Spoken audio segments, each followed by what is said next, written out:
चूंकि बदायूं में महागठबंधन की रैली होगी, अखिलेश यादव, मायावती, अजीत सिंह रैली को संबोधित करेंगे। बदायूं से गठबंधन ने धर्मेंद्र यादव को टिकट दिया है। धर्मेंद्र यादव के सामने सपा का परचम लहराने की चुनौती है। 2009 में इस सीट पर यादव परिवार की एंट्री हुई थी। बदायूं सीट पर यादव और मुस्लिम मतदाताओं का वर्चस्व है और मुस्लिम और यादव वोट बैंक को साधने के लिए ये टूटे नहीं, बिखरे नहीं, इसलिए गठबंधन हुआ, सपा बसपा रालोद का गठबंधन। और ये रैली, संयुक्त रैली बदायूं में।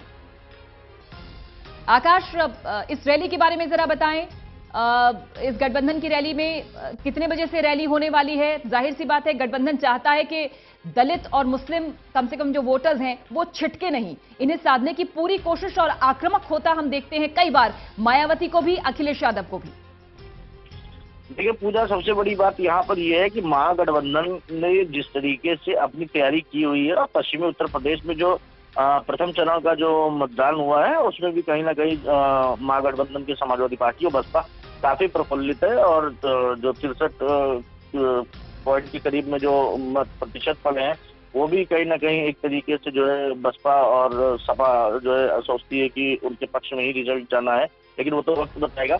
लेकिन 3 लोग एक मंच पे आ करके, जहाँ अलग अलग मंच पे दिखाई देते थे, वो एक मंच पे आ करके साथ में रैली कर रहे हैं, तो इसका एक बहुत बड़ा असर देखने को मिलेगा महागठबंधन का उत्तर प्रदेश में। और कहीं ना कहीं करीब 11 बजे के आसपास की समय मायावती और अखिलेश यादव यहाँ पे पहुंचेंगे और अजीत सिंह यहाँ पे दिखाई देंगे रालोद की तरफ से, और धर्मेंद्र यादव के पक्ष में पूरी तरीके से जो है कैंपेनिंग करते दिखाई देंगे और यहाँ से कई मैसेज मायावती देती हैं जो कि दूर तक जाता है। और सबसे बड़ी बात यहाँ पर यह है कि समाजवादी पार्टी के वोटर और बीएसपी के वोटर और पश्चिमी उत्तर प्रदेश में आरएलडी का जो अपना एक वोट बैंक है, वो अगर तीनों मिल करके जो है साथ आता है, खड़ा होता है, तो ये बीजेपी और कांग्रेस के लिए बहुत बड़ी साफ तौर पर देखा जाए तो मुश्किल खड़ी करने वाली बात है।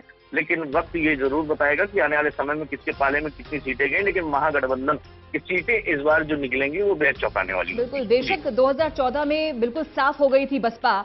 सपा की बात की जाए तो 5 सीटें मिली थी, लेकिन कुछ तो गणित ऐसा है जो कि बसपा का जोश बढ़ाए हुए है। क्योंकि हम जानते हैं, याद है आकाश, कि पिछले इलेक्शंस में 80 में से तकरीबन 30-32 सीटें ऐसी थी जहां पर बसपा दूसरे नंबर पर थी। शायद उन्हीं सीटों पर खास फोकस और उन्हीं के सहारे बसपा आंक रही है कि वो कुछ कर सकती है सपा के साथ मिलकर।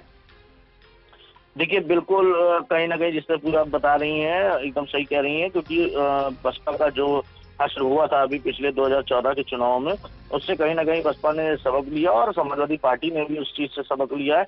दोनों काफी समय से बात होती रही महागठबंधन को लेकर के। समाजवादी पार्टी के शीर्ष नेता खुद मुलायम सिंह यादव नहीं चाहते थे कि बसपा से किसी भी तरीके का कोई गठबंधन किया जाए, लेकिन अखिलेश यादव उससे हट करके भी कहीं ना कहीं मायावती से मिल करके आपस में बातचीत करके एक रास्ता निकाल करके महागठबंधन की शुरुआत की है।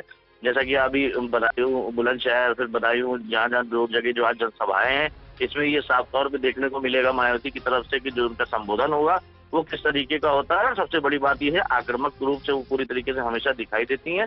और दूसरी चीज ये भी मैं पूजा आपको बताना चाहूंगा कि समाजवादी पार्टी खुद बहुजन समाजवादी पार्टी के जरिए अपनी नाव को, अपनी कश्ती को पार करने के लिए लगी है और बसपा समाजवादी पार्टी के वोट बैंक को लेकर के अपनी नैया पार करने में लगे हुए हैं। बिल्कुल कह सकते हैं कि अपना अपना वजूद बचाने के लिए सपा बसपा रालोद सब एक साथ हैं, लेकिन वास्तव में क्या ये कॉम्बिनेशन विनिंग कॉम्बिनेशन होगा, ये आने वाले समय में साफ होगा। शुक्रिया आपका आकाश शेखर शर्मा।